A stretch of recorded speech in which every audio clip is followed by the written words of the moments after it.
Bueno, saludar a todos a todos los que se conectaron a esta instancia que es súper interesante, ciertamente. Bueno, y para mí es un honor y en realidad me siento muy honrado de poder moderar este debate con dos académicos, ¿no es cierto?, tan destacados, a quien yo conozco hace ya harto tiempo. Así que bueno, les doy la bienvenida a todos los que se han conectado, a nuestros dos expositores. Quería partir con algunas preguntas de contexto. Una primera pregunta para la profesora Krause, ¿ya? Y lo que te quería preguntar, Soledad, es ¿cuál es la importancia, a tu juicio, de la argumentación al momento de desarrollar una teoría del caso y el desarrollo estratégico de un caso? Ujú. Sí, muchas gracias. Primero que nada, gracias por la invitación. Eh, y también muchas gracias por tus palabras y por las de Rodrigo. Encantada de estar acá y de compartir algunas reflexiones sobre un tema además que creo que uno nunca termina de aprender. Por lo tanto, siempre es interesante observar como otras perspectivas y ir adquiriendo ahí esas distintas visiones. Así que gracias por la invitación y por la instancia de que podamos reflexionar juntos. La verdad que yo a tu pregunta diría que es fundamental la argumentación en dos sentidos distintos, pensando en los hechos y el derecho como esa clasificación tradicional para nosotros. Primero, en cuanto a los hechos, porque uno podría decir los hechos son un continuo de eventos que pueden ser vistos desde muy diversas perspectivas y planos, y además que se pueden observar o ser relevados de maneras muy diversas. Por lo tanto, el seleccionar o recortar, hay algunos autores que hablan de esa metáfora y me gusta mucho porque quien hace una teoría del caso, quien elabora una estrategia, recorta esa realidad, selecciona algunos hechos y por lo tanto, ¿cuáles son esos hechos relevantes? ¿Cuáles tengo que recortar? Obviamente tiene que ver, digamos, con cuáles son mis argumentos, cuáles son las razones que yo voy a usar. Eh, por lo tanto, la primera labor de un abogado, dice Larens, es contar una historia. Esa es la primera labor de un abogado porque los hechos no vienen dados, los hechos vienen relatados por alguien. Y eso supone, ese relato supone siempre seleccionar y luego darle una forma de historia, un relato, como dice Tarufo, es decir, una forma que no tiene antes. Por lo tanto, la primera labor del abogado ahí pienso más bien como un artista, ¿no es cierto? Es como qué hago con ese material que es un continuo y qué forma le doy. Entonces, primero en cuanto a los hechos, fundamental. Lo que nos interesan son los hechos seleccionados y relatados por alguien, y no como el continuo de los eventos que suceden en el mundo. Eh, y también pensando en el derecho, bueno, creo que también cuáles son las normas relevantes, entender a partir de esa selección de normas relevantes cuáles son los hechos que yo voy a tener que seleccionar, también es una cuestión fundamental. Por lo tanto, para a mi entender, digamos, la argumentación tiene que ver con los dos aspectos relevantes de cualquier litigio. Tiene que ver con esa formación de los hechos, con esa creación de los hechos, incluso uno podría ser un poco más osado y decir que de alguna manera el que los cuenta los pone de una manera específica, ¿ya? Y los plantea, los relata también con un objetivo determinado. Y por supuesto, con el derecho también la selección de esas normas relevantes tiene que ver mucho con la argumentación. Eh, ¿Cuáles son los hechos relevantes? Bueno, tiene que ver con las normas, ¿no es cierto? Yo voy a saber cuáles son los hechos que tengo que recortar, teniendo en cuenta cuáles son las reglas aplicables. Entonces, esta distinción que nosotros hacemos tan clara entre los hechos y el derecho no es real. Son las dos cosas, son como dos vasos comunicantes. Yo no puedo saber qué es importante para contar si es que no sé cuáles son las reglas que son aplicables. Eso diría como una primera aproximación a tu pregunta.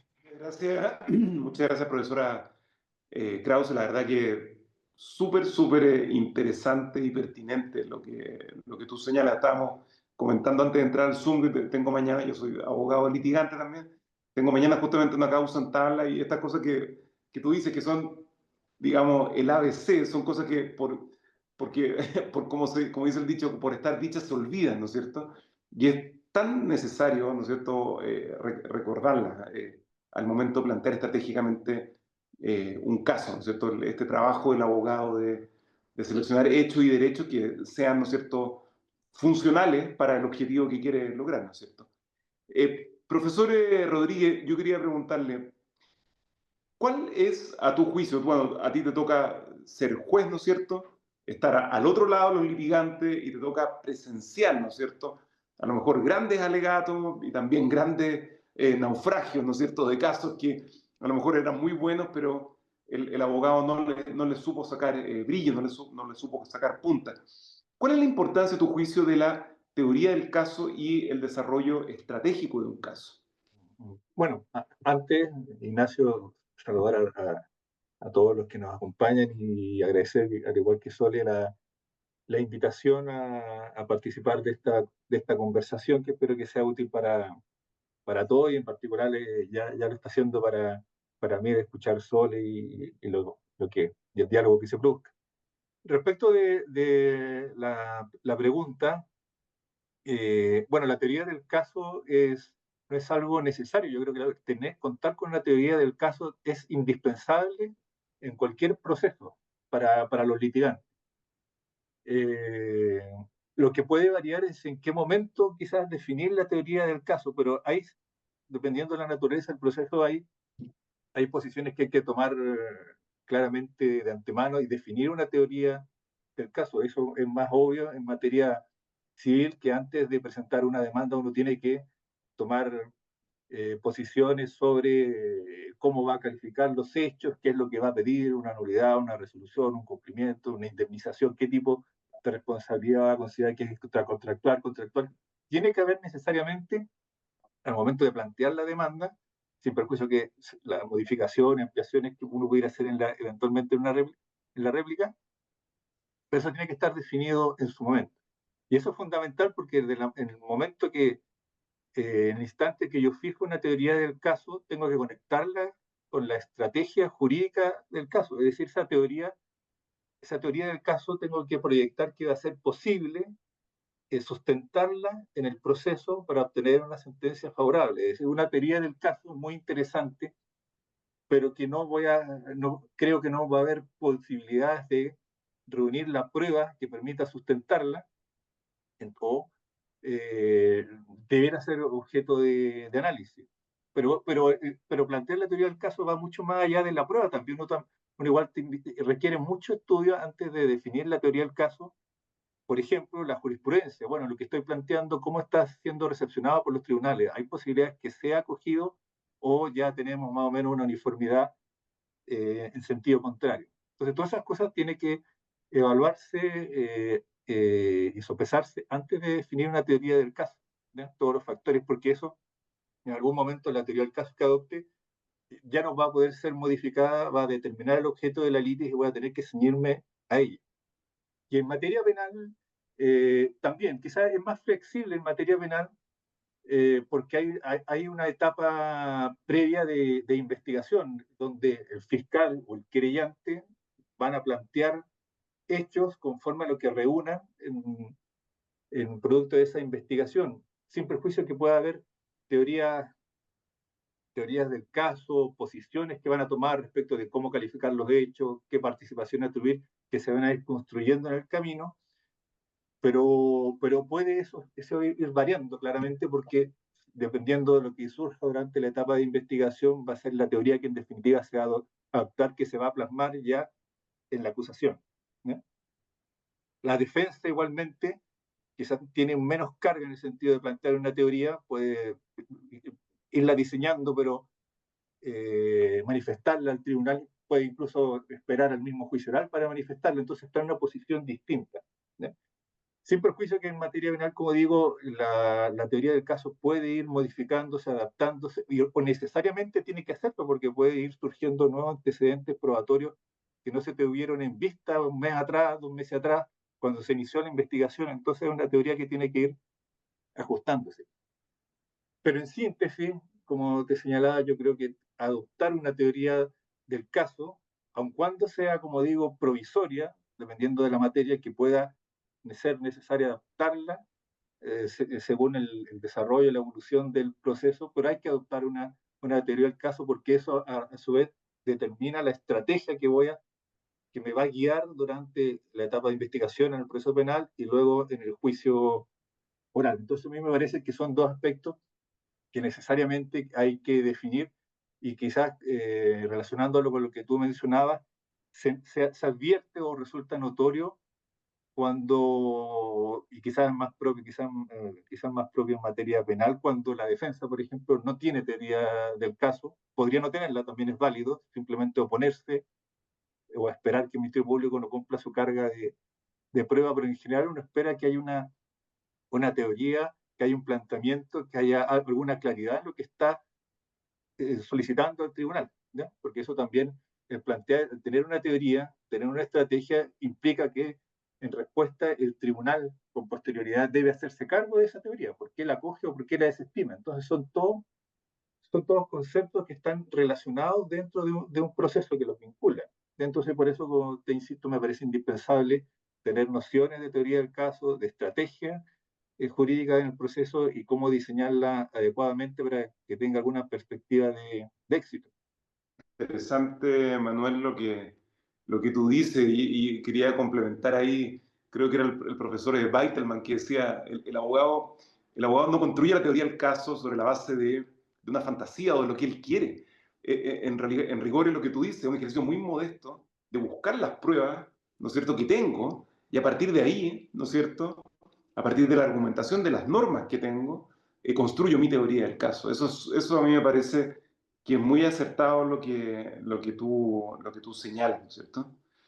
Ahora, Soledad, yo quería preguntarte, ¿por qué es necesario, por qué profundizar sobre técnicas y habilidades de argumentación en el contexto de un juicio y de litigación? ¿Por qué necesitamos esto? Porque podríamos no necesitarlo también. Sí. Bueno, porque yo creo que como dijiste en la pregunta son habilidades. Yo creo que eso es algo que, que tenemos que tener presente y en la medida en que sean habilidades significa que tienen una técnica, tienen una estructura que se puede aprender, tienen una forma que cualquiera, digamos, puede hacer suya y por lo tanto entonces posible además una mejora continua. Si es una habilidad, significa que es algo que es disponible para cualquiera que se ejercite en ello y que va a tener una mejora continua. Yo creo que lo mismo pasa, por ejemplo, pasó, digamos, con la motivación de los tribunales. Motivar también tiene una forma, tiene una estructura, tiene un contenido, tiene criterios objetivos para poder decir cuándo hay una buena motivación, cuándo hay una mala motivación. Y por lo tanto, como que se ha construido una teoría que racionaliza esa práctica, que da directrices para poder desplegarla y por lo tanto creo que todos los que pensamos en algún momento, yo creo que yo soy hija además de esa época de que era como un talento natural, saber argumentar, hacerlo bien o mal, como parte de un talento natural. Uno advierte entonces que no, que es una técnica que se aprende y en la que uno puede mejorar. Obviamente hay personas que naturalmente tienen algunas facilidades, pero eso no significa que quienes no tengan esas facilidades no puedan adquirirlas. Entonces yo creo que es una manera muy diferente de aproximarse como a esta práctica. No estoy diciendo que sea únicamente, digamos, una técnica, pero tiene criterios de racionalidad y que uno pueda aprender y mejorar, en los que puede mejorar. Y por eso entonces vale la pena dedicarle tiempo, esfuerzo, aprender. Eh, y uno, yo creo que entendiéndola cuando son habilidades naturales, porque yo creo que también esto es algo importante, yo creo que uno naturalmente sabe argumentar en su vida ordinaria, pero cuando uno aprende cómo se hace, cuáles son las mejores prácticas para desplegar esa argumentación, se vuelve mucho más sencillo hacerlo, mucho más sencillo controlar, mucho más sencillo mejorar, ¿sí o no? Por lo tanto, yo creo que esa es la razón por la que vale la pena estudiar argumentación y además invertir, digamos, en la práctica del litigio, de las habilidades propias del litigio. No, interesantísimo lo que dice Soledad. De hecho, hay un libro muy bueno, tú lo conoces mejor que yo, que es el famoso curso de argumentación jurídica de Manuel Atienza, que trae un centenar de artículos de prensa, sentencias, y las va analizando desde la técnica de la argumentación, que también o mal argumentado está. Uno escucha todo el tiempo en la radio, en la televisión, en redes sociales, que la gente argumenta, y hay veces que argumenta bien, y hay veces en que argumenta mal. Y bueno, la argumentación jurídica es una subespecie bien particular de un tipo de argumentación técnica, ¿no es cierto? Profesor Rodríguez, quería preguntarte, ¿cuál es la relación entre teoría del caso, desarrollo estratégico de un caso y el razonamiento judicial? Bueno, son conceptos, como mencionaba antes, que claramente están vinculados. Es decir, la teoría del caso y la estrategia obviamente se dirigen, tienen como norte obtener una decisión favorable para el litigante que construye esa teoría y esa estrategia. Por lo tanto, ambos tienen que ir encaminados a conseguir esa decisión favorable. ¿Ya? Entonces, con ese objetivo en mente, quien construye una teoría y desarrolla una estrategia, tiene que buscar si entiende cómo se desarrolla el razonamiento judicial, o cuáles son sus elementos relevantes, su estructura, como señalaba Soledad, tiene quizás más posibilidad, más chance de obtener una decisión favorable. En ese sentido, hay que construir una estrategia, que es más o menos obvio, que le dé, primero, antes es plantear un relato fáctico, plausible, razonable, que sea posible cimentar en prueba, reunir la prueba y otorgarle todos esos elementos al juez, pensando en que él pueda a su vez él construir su propia sentencia. Es decir, el litigante en algún modo tiene que ponerse en los zapatos del juez. Es decir, si yo fuera el juez y quisiera coger la teoría que estoy planteando, ¿qué exigiría? Bueno, presénteme un hecho que sea más o menos plausible, creíble, verosímil. Luego, presénteme prueba, un mínimo de pruebas, dependiendo del estándar que exija cada proceso, dependiendo de las normas de valoración de cada proceso. Presénteme prueba con la que yo pueda acreditar esto. Presénteme también una tesis, una teoría que tenga quizás alguna acogida, recepción en los tribunales, o al menos en doctrina, o apórteme usted los fallos, la doctrina, que me pueda dar confianza que lo que estoy resolviendo tiene alguna aceptación en los pares, ¿ya? En los tribunales superiores o en los autores. Eso no descarta que pueda ser algo novedoso, pero si uno se pone en los zapatos del juez, el razonamiento que tiene que hacer el juez, que tiene que adoptar una decisión que tenga un fundamento, que alcance un estándar probatorio, que sea una decisión motivada, eso, entender es eso que tiene que hacer el juez, obviamente permite realizar el diseño de la teoría del caso y de la estrategia jurídica en función de lo que queremos que haga el juez. ¿Ya? O sea, es tan simple como tratar de facilitar el trabajo del juez. Es decir, para que el juez, o más simple, aunque sea más fácil acoger la tesis que estoy planteando yo y mi contraparte. ¿Ya?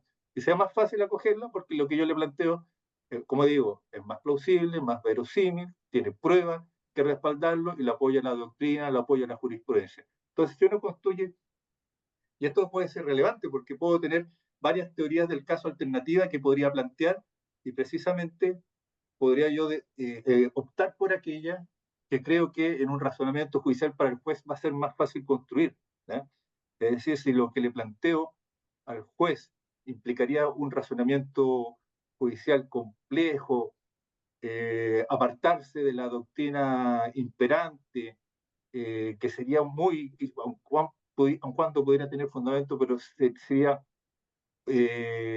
muy difícil sostener, o muy complejo sostener, o muy trabajoso sostener, eso podría llevarme a plantear otra teoría del caso distinta y por consiguiente una estrategia jurídica distinta. Por lo tanto, comprender o tener nociones del razonamiento judicial, a mí me parece que es fundamental para un litigante y debiera ser un elemento a sopesar al momento, al instante de determinar la estrategia jurídica y la anterior teoría del caso. Por eso, como mencionaba antes, son elementos concatenados necesariamente.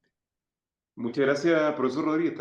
Bueno, acá tomo nota porque la verdad que todas estas cosas que dice son súper, súper importantes. Te quería dar la palabra, Soledad, para si nos podrías comentar algo de esto. A mí me quedé con algo que decía Manuel que me pareció súper interesante, ¿ya? Manuel es juez de carrera, ¿no es cierto? Y él dice, bueno, nos está diciendo aquí, bueno, abogado, constrúyale un caso que al juez le haga sentido. ¿Ya? No lo lleva a un territorio desconocido, trabajoso, difícil, inhóspito. ¿Ya? Tú ahora, Soledad, eres abogada integrante también de la Corte de Santiago, básicamente lo mismo que la misma función que un ministro, ¿no es cierto? ¿Te hace sentido eso? Esto de que el abogado tiene que llevar al juez a una zona que él conozca, ¿o no es tan así? Es buena la pregunta y me ha hecho reflexionar este tiempo como abogado integrante de mi anterior práctica, porque desde otro rol uno no observa demasiado esta como necesidad que plantea Manuel, pero creo que hace mucho sentido. Y si uno lo piensa también como desde un punto de vista de la persuasión, yo creo que aquí nosotros tenemos como una cierta deficiencia en nuestra formación en que nos fijamos muy poco en aquel que queremos persuadir. ¿Sí o no? Y eso es curioso, porque la persuasión es ese ejercicio. Yo le hablo a otro y quiero convencer a otro, y por lo tanto ese otro es fundamental.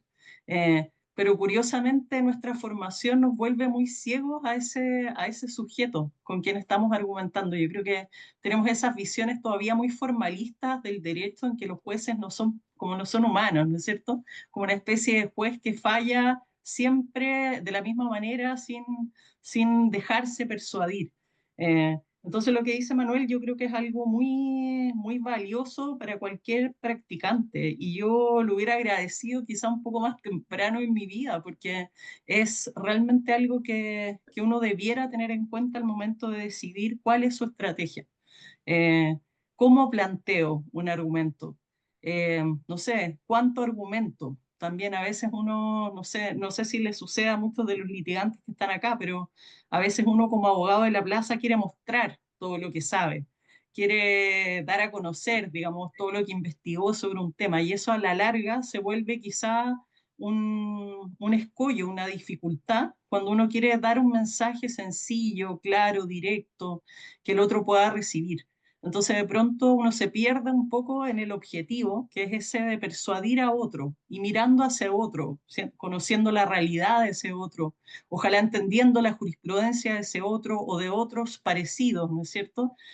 Con los que uno debiera pensar que naturalmente va a tender a converger en ciertos factores fundamentales. Entonces creo que es muy valioso lo que está diciendo y yo ahora sentada, digamos, al frente, me pregunto muchas veces si yo no cometí ese error de no tener en cuenta a quien recibe el argumento y quién tiene que ser el objeto, o sea, el sujeto de la persuasión.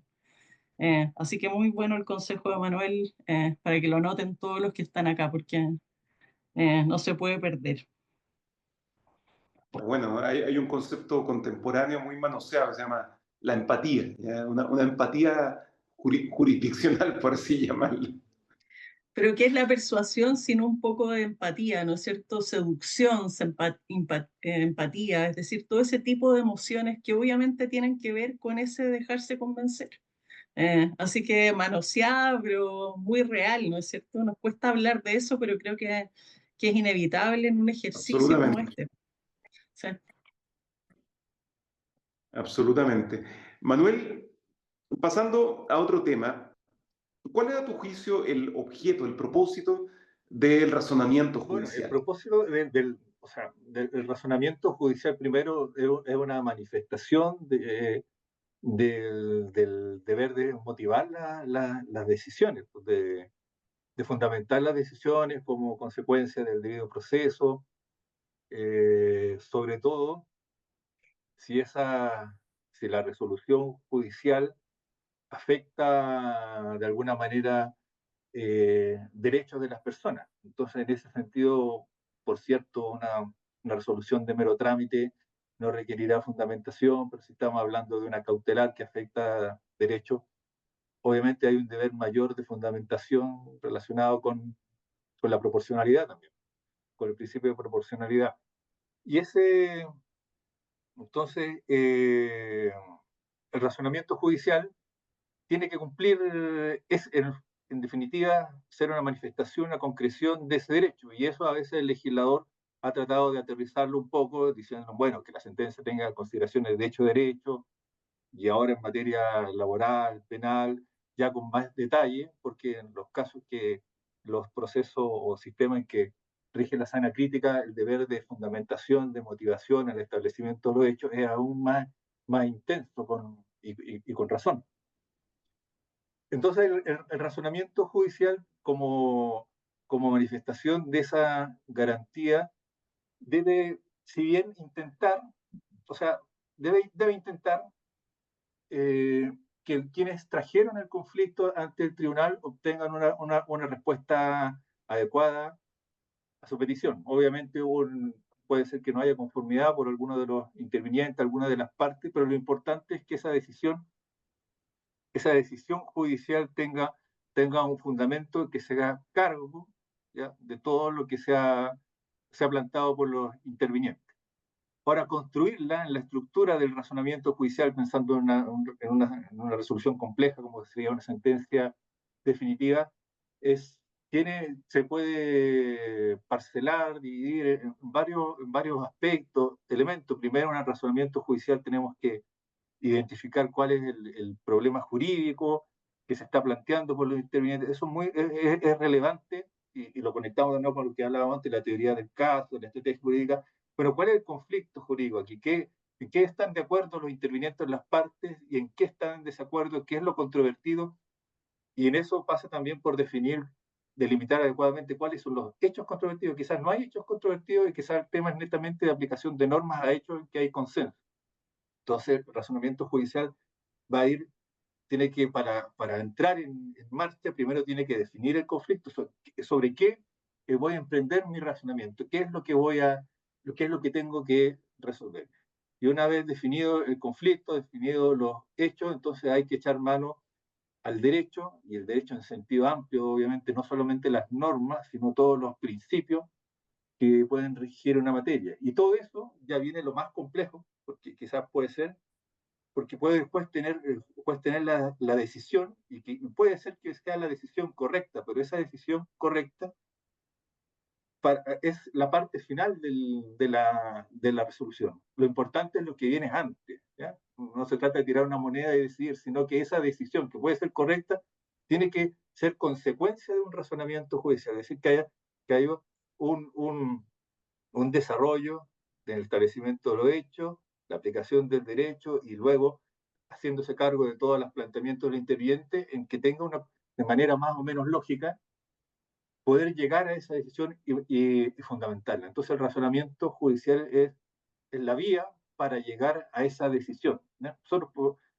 suele decir que los jueces primero toman la decisión y luego ven cómo la fundamentan, cómo es el razonamiento judicial. Eso puede ser que incluso sea cierto, pero más allá de la decisión, lo relevante es la fundamentación de esa decisión, ¿ya? Una buena decisión puede caerse si no tiene un fundamento detrás.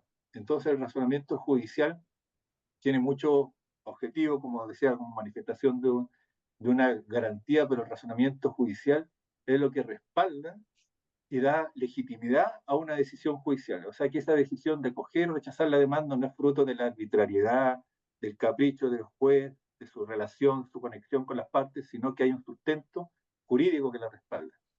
Entonces, de ahí la importancia, creo que tiene el razonamiento judicial. Súper importante lo que tú dices ahí, Manuel, este ejercicio pedagógico, ¿no es cierto?, de los jueces, sobre todo en un sistema como el chileno, en que tenemos jueces expertos, no tenemos jurados, y con una obligación legal siempre fundamental, ¿no es cierto? Por mucho que la decisión sea correcta, si el juez no es capaz de explicitar las razones, esa decisión finalmente no va a tener ningún valor, ¿no es cierto? Soledad, a tu juicio, ¿qué papel juega la teoría de la argumentación jurídica, este concepto que mucho en la teoría de la argumentación jurídica? Mira, yo creo que como que es el marco, yo diría así, tratando de buscar una analogía, como que pienso que puede ser el marco a partir del cual primero uno entiende como la justificación y la importancia de la argumentación, sea que esa argumentación sea de las partes o del tribunal, como decía Manuel respecto de la motivación, porque la teoría de la argumentación también aporta mucho a a ese deber de motivar de los jueces. Yo creo que también aporta, nos muestra como la forma del razonamiento de los hechos, que yo creo que es uno de los grandes logros que tiene la teoría de la argumentación, que es mostrar cómo se razonan los hechos, cuál es la forma de ese argumento, y por lo tanto cuando uno entiende cuál es la forma del argumento, como que es posible construir un argumento con más facilidad, destruir un argumento, criticarlo, y además encontrar como criterios objetivos para valorar cuando estamos frente a un buen o mal argumento. Cuando estamos hablando de argumentación jurídica, bueno, también nos enseña como la forma de los argumentos jurídicos, ¿no es cierto? ¿Cuáles son esos argumentos jurídicos? ¿Cuáles son las falacias que se cometen en la argumentación jurídica? Entonces, así como buscando quizá un resumen de lo dicho, yo diría que la teoría de la argumentación como que aporta racionalidad en el proceso de argumentar y herramientas muy poderosas para poder argumentar, o sea, para hacer el ejercicio de argumentar y para poder evaluar la argumentación. Entonces creo que aporta esa racionalidad que yo creo que es lo que a veces nos cuesta cuando estamos hablando de algo tan natural como argumentar. Como que le aporta esa racionalidad, esa forma, esa estructura, ese marco, y por lo tanto a mí me parece que es una herramienta muy útil para cualquier abogado, incluso los más experimentados, porque eh, uno logra como observar su propia forma de operar, porque no es que aprenda a lo mejor algo nuevo, sino que aprende como a observarlo con herramientas teóricas y eso te permite como evaluarlo, mejorarlo, darte cuenta de lo que está mal, como identificar el error con más facilidad. Es decir, creo que aporta racionalidad. Súper importante eso. Eh, y Manuel, quería invitarte aquí a una pequeña reflexión. ¿Son racionales los jueces? La Soledad dice, no, aquí la argumentación es importante, la forma, la lógica, ¿no es cierto? Sin duda, nosotros vemos muchas veces fallos lógicos, pero en otra oportunidad hemos conversado, ¿no es cierto? Sobre si los jueces son siempre racionales o no. En los temas de exclusión de prueba, por ejemplo. El juez tiene ahí al frente un sujeto que sabe que es culpable, ¿ya? Y termina por condenarlo sobre la base de prueba ilícita. Es solamente un ejemplo. ¿O hay otros criterios además de la racionalidad? ¿O los jueces tratan de ceñirse o hacen este esfuerzo por darle una forma lógica a su argumento? Eh, a ver, o sea, yo creo que en general confío en que las decisiones de los jueces son racionales, es decir, que tienen una fundamentación, una estructura lógica, una plausibilidad para ser aceptada en el contexto jurídico. Quizás, si entiendo bien tu pregunta, es bueno, en las decisiones, ¿hay algún margen, un porcentaje en que la decisión o la balanza haga inclinar la balanza en un otro sentido de aspectos metajurídicos, extra proceso, ¿no? O sea, otros elementos? Es decir, no solamente lo que no solamente la prueba, no solamente la argumentación jurídica recibida de los intervinientes, sino quizá una posición personal del juez sobre determinada materia, quizá una conmoción o una afectación personal del juez que enfrenta determinado tipo de caso, alguna sensibilidad del juez respecto a determinado tipo de caso, por la situación de la víctima, por el desamparo en que va a quedar el demandado de acoger la demanda, que quizás el actor, el demandante, tiene toda la razón, todo el derecho de su lado, pero dice, pero acoger la demanda implica sacar una familia de esa casa, ¿qué va a hacer esa familia después? Obviamente aspectos que un juez, uno diría, bueno, pero es que eso no es parte de la controversia, aquí solamente estamos hablando, bueno, de quién es la propiedad, quién tiene el derecho sobre el inmueble, esa persona está usando con derecho, ¿no? Entonces son aspectos que influyen. Y a mí me parece muy interesante lo que tú planteas, porque sería un pésimo consejo para un litigante abstraerlo de eso, decirle, mire, los jueces o los tribunales no, en general aplican estrictamente el derecho, y yo creo que cualquiera que se dé una vuelta por tribunales de cualquier tipo y escucha a buenos litigantes de buen nivel, como Sole, como Ignacio, siempre junto con el aspecto jurídico de la argumentación jurídica hay una mención sobre la relevancia, las consecuencias prácticas o perjudiciales que tendría no acoger la posición que uno está planteando, pese a que esas consecuencias no estén consideradas en el derecho, y objetivamente analizando la norma no debiera ser decisorias para inclinarse por una interpretación u otra, pero esos aspectos de las consecuencias prácticas que tiene la decisión del juez, sin duda son relevantes, y es innegable que pueden inclinar la balanza. Es decir, un tribunal que ante dos planteamientos jurídicos más o menos fundados, más o menos razonables, ambas tesis que plantea demandante, demandado, fiscal, defensor, pero ¿qué puede hacer inclinar la balanza en un u otro sentido? Son esos aspectos, ¿ya? De hecho, las consecuencias, los corolarios, lo que va a implicar para el demandado, lo que va a implicar para el demandante, o lo que va a implicar para la víctima de acoger esto o esto otro. Entonces yo creo que un buen litigante necesariamente tiene que armar su estrategia jurídica, que es un aspecto de la estrategia jurídica, innegablemente, y de la teoría del caso, ¿ya? Pero quizás más bien, más bien orientado al momento de ya que el juez está en la etapa de decisión, ¿ya? Es decir, pensando en el juicio, en los alegatos de clausura, o en la demanda, procesos civiles y otro esquema, pero son elementos que hay que plantear en algún momento, que yo creo que es innegable que tienen relevancia. Pero por eso, entendiendo lo que es, a eso apunta tu pregunta, ¿ya? No, Sí, sí, sí, porque exactamente. cualquier aspecto que uno plantee, o cualquier asunto, tiene que tener racionalidad. Quizás lo irracional iría, es que y eso es lo que a mí siempre me complica, que esos aspectos, como lo que estamos conversando, que quizás son relevantes para la decisión, pero estos aspectos que estamos mencionando no van a ir en la decisión, en la fundamentación de la sentencia. Entonces ahí está lo complejo. O sea, un tribunal debiera decir, mire, jurídicamente esto es lo correcto, pero adherir a esta tesis conlleva estas consecuencias que son demasiado gravosas. ¿Sabe? Un tribunal debiera hacer el esfuerzo, y yo creo que es lo que uno esperaría de la comunidad jurídica, que todas las razones, incluso estas, que parecen que no son propias del derecho, tratar de encuadrarlas o manifestarlas en la decisión, ¿ya? Yo creo que los litigantes tienen el derecho a saber todos los aspectos relevantes que el juez consideró para su decisión. Aunque es difícil que esto se manifieste, pero yo creo que es algo que debiera hacerse o intentarse.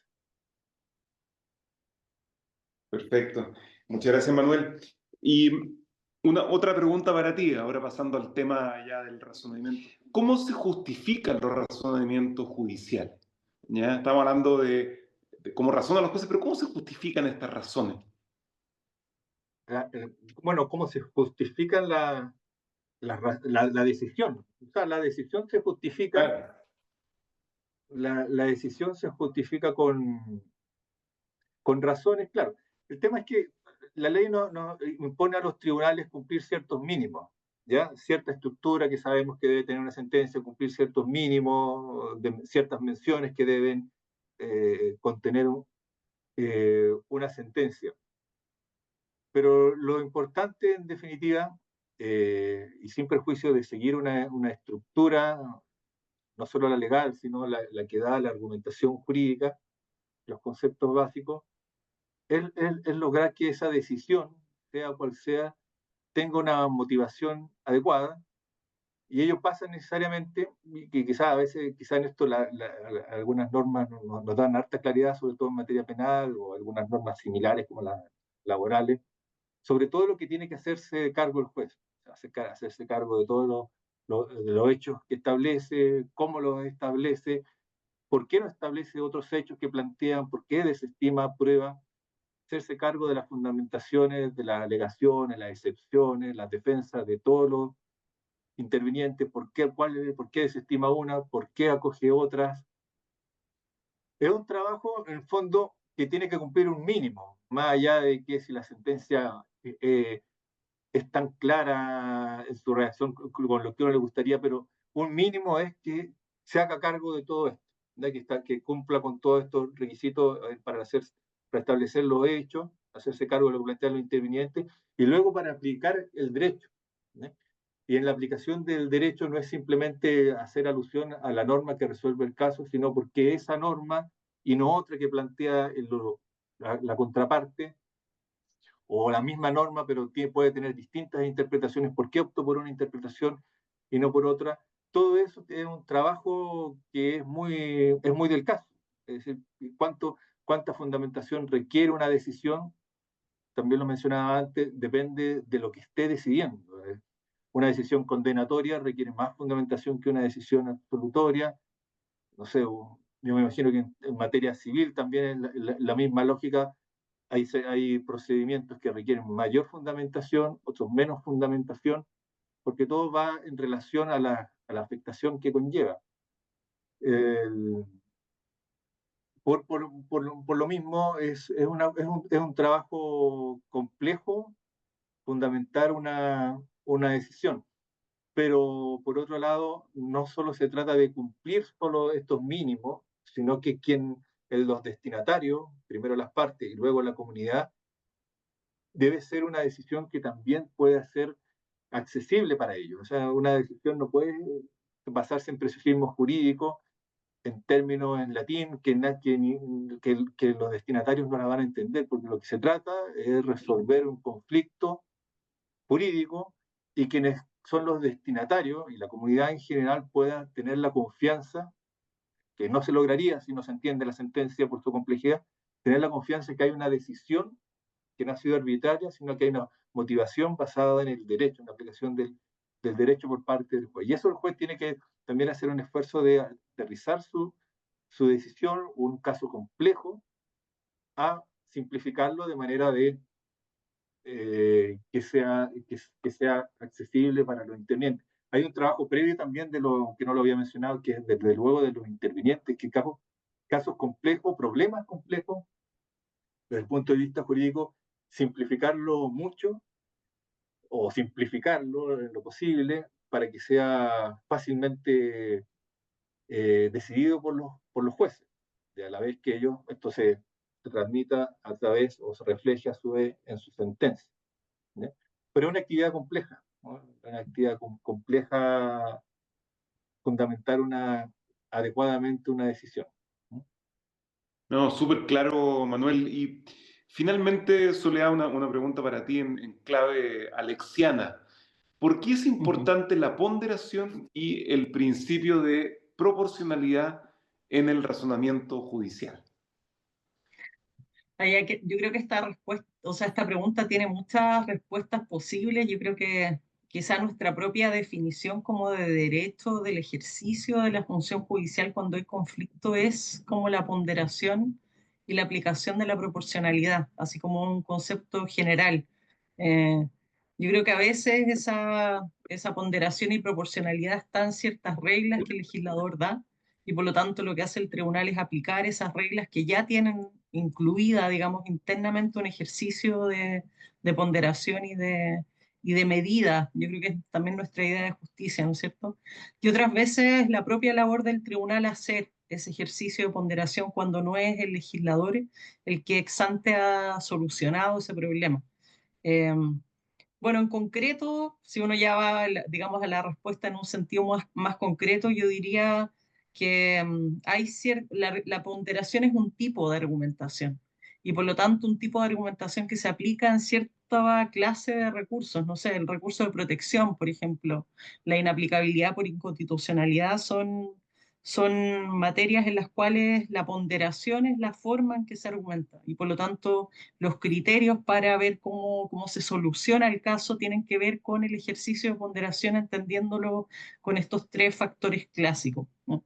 Por lo tanto, no sé, en un recurso de protección, ese es el argumento que se hace, ¿no es cierto? Hay una colisión entre dos derechos y por lo tanto, cómo el juez tiene que llegar, digamos, a una solución que tiene que ser ad hoc para ese caso, haciendo ese ejercicio de peso entre estos dos derechos, cómo entran en colisión, cómo se resuelve esa colisión, de qué manera entonces es razonable solucionar esa hipótesis específica. Bueno, el Tribunal Constitucional hace algo parecido en el recurso de inaplicabilidad. Entonces, la ponderación también es una forma de argumentar, que uno podría mirarla como opuesta a la subsunción, ¿no es cierto? Cuando el legislador da una regla, lo que tiene que hacer el juez es definir si los hechos que se dan por acreditados y que él mismo da por acreditados caben dentro de la hipótesis normativa que el legislador utilizó. En el caso de la ponderación es el juez el que tiene que construir esa regla concreta para ese caso específico, haciendo ese ejercicio de balance entre derechos que entran en colisión. Clarísimo. Muy interesante esto. ¿Cuáles son los desafíos que tiene la argumentación dentro de un proceso? Yo creo que esta segunda pregunta ya está respondida, pero ¿qué recomendaría a los abogados litigantes? Yo tomé nota acá: foco, brevedad, no pelearlo todo. Sí. Y me encantó lo que dijo Manuel. Tu caso no es el único caso para el juez, es un caso más. Sí. ¿Cuáles son los consejos? ¿Cuáles son los desafíos Sí, de la yo argumentación? agregaría a lo que está ahí, porque creo que en el fondo es la misma pregunta planteada de una manera distinta, como que agregaría conoce a tu auditorio, que es como un imperativo que siempre se da en la argumentación, pero que nosotros aplicamos poco. Y eso pasa por entender, digamos, quiénes son los jueces que están ahí, cómo han resuelto en otras hipótesis.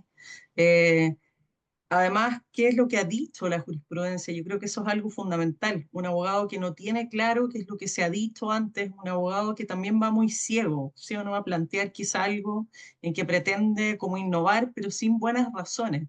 Uno solo puede plantear esas particularidades de mi caso si es que yo entiendo cuáles han sido los casos anteriores. Entonces yo diría a lo que ya se ha dicho, porque a mí me parece que son muy buenos todos esos consejos, el foco, la relevancia, la brevedad, la simplicidad, el conocer a tu auditorio, o sea, conocer a quienes estoy, frente a quienes estoy argumentando y darme cuenta además que no se puede alegar en tribunal oral lo penal, ante un juez laboral y en la corte no necesariamente es lo mismo. Eso diría yo.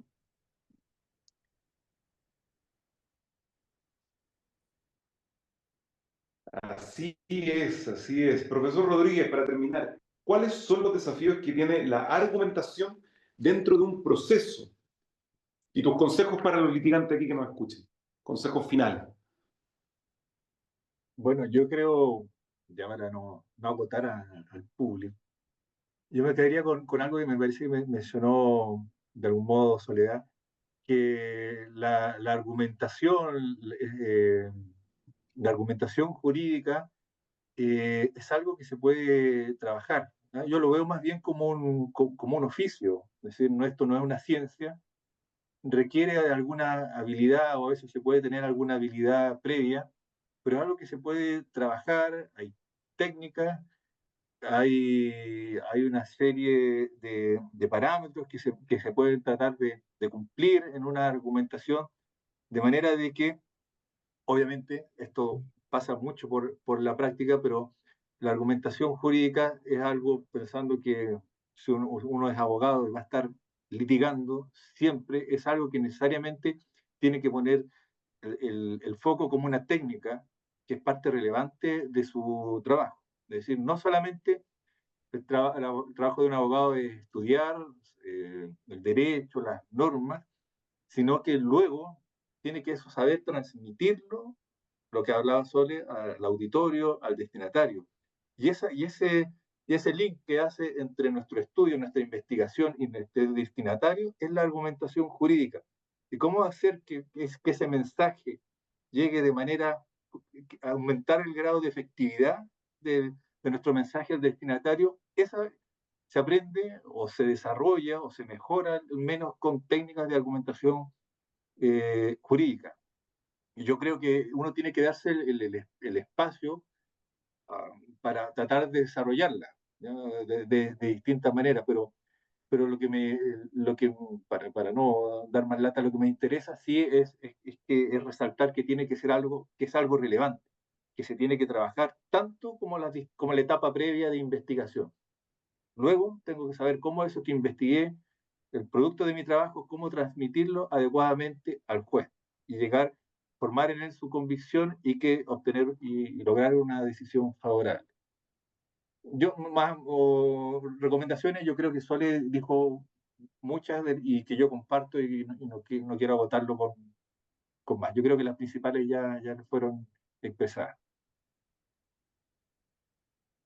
Perfecto, muchas gracias, profesores. También a todas nuestras personas que nos están acompañando acá en este Zoom, también por conectarse, por participar. Muchas gracias. Agradecerles también a Soledad, al profesor Manuel Rodríguez, al profesor Ignacio Reed, quienes siempre nos acompañan en el proyecto de litigación. Siempre es un agrado también contar siempre con su valiosa participación, ¿ya?